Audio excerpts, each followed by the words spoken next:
پاکستان کی سب سے بڑی پارٹی کو جناب ووڈا پھینٹا لگنے کی دھمکی دیتے ہیں۔ ایک صاحب اٹھتے ہیں تو خیبر پختونخوا کے منتخب وزیر اعلیٰ کو ایسی کی تیسی کہہ دیتے ہیں۔ کوئی قاصد بتاتا ہے کہ بس بہت ہو چکی، اب کسی نے چون و چرا بھی کی تو دھر لیا جائے گا۔ دستور میں ترمیم جیسے نازک کام کے ہونے یا نہ ہونے کی دلیل بھی آسمانوں سے لائی جاتی ہے۔ پیپلز پارٹی جیسی جماعت کی حالت یہ ہو گئی ہے کہ 27ویں ترمیم پر جو فیصلے اس نے اپنی سینٹرل ایگزیکٹو کمیٹی کے لمبے لمبے اجلاسوں کے بعد کیے ہیں، ان کے بارے میں اس کمیٹی کے اجلاس سے پہلے ہی پاکستان کے بچے بچے کو پتا تھا۔ مولانا فضل الرحمان جو کچھ کہہ رہے ہیں اور جو کچھ کریں گے، اس بارے میں کسی کو ابہام نہیں۔ مسلم لیگ نون تو خود سپردگی و وارفتگی کے مسلسل مظاہروں کے بعد ایک سیاسی لطیفہ بن چکی ہے۔ یہ سارے سیاسی کردار جو کبھی واقعات کو شکل دینے کی صلاحیت رکھتے تھے، اب محض تماشائی ہیں۔ ان کی اسی بے عملی کی وجہ سے پاکستان کی سیاست عمران خان کی ذات میں مرتکز ہو چکی ہے اور اب آسمان کے پاس بھی سوائے رد عمل دینے کے کوئی حکمت عملی نہیں رہی۔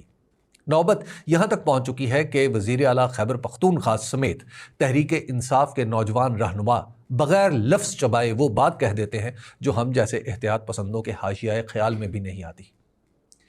عمران خان نے پاکستانی سیاست میں جو تبدیلیاں برپا کی ہیں، ان کا پہلا اثر 2024 کے انتخابات میں آیا۔ انہوں نے جو کچھ جیل جانے سے پہلے کہا تھا، اس کا لفظ لفظ درست ثابت ہونے لگا، اور اب سبھی جانتے ہیں کہ ملک کی سیاست کے سوتے کہاں سے پھوٹتے ہیں۔ 27ویں ترمیم پاکستانی سیاست اور آسمان کے درمیان اب ایک دستوری تعلق استوار کر دے گی۔ اس کے بعد کیا ہوگا؟ یہ سوال بنیادی ہے اور اس کا جواب بالکل سادہ۔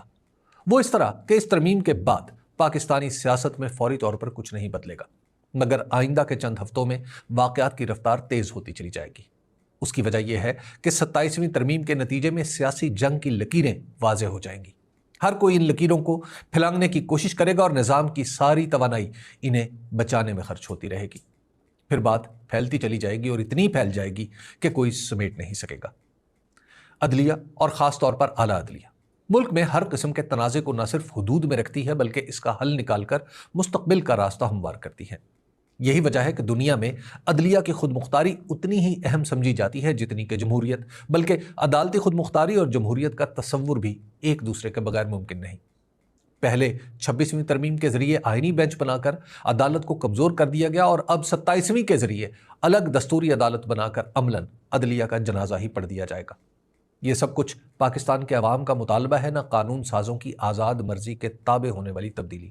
جو کچھ بھی ہے دراصل آسمان کی مرضی کے تابع ہے، یعنی عدالت بھی اسی زلف گرہ گیر کی اسیر سمجھی جائے گی جس کے ساتھ موجودہ حکومتی گروہ بندھا ہوا ہے۔ ایسے میں پاکستان کے سیاسی تنازعات کا حل عدالت کے بس سے ہی باہر ہو جائے گا۔ جب تنازع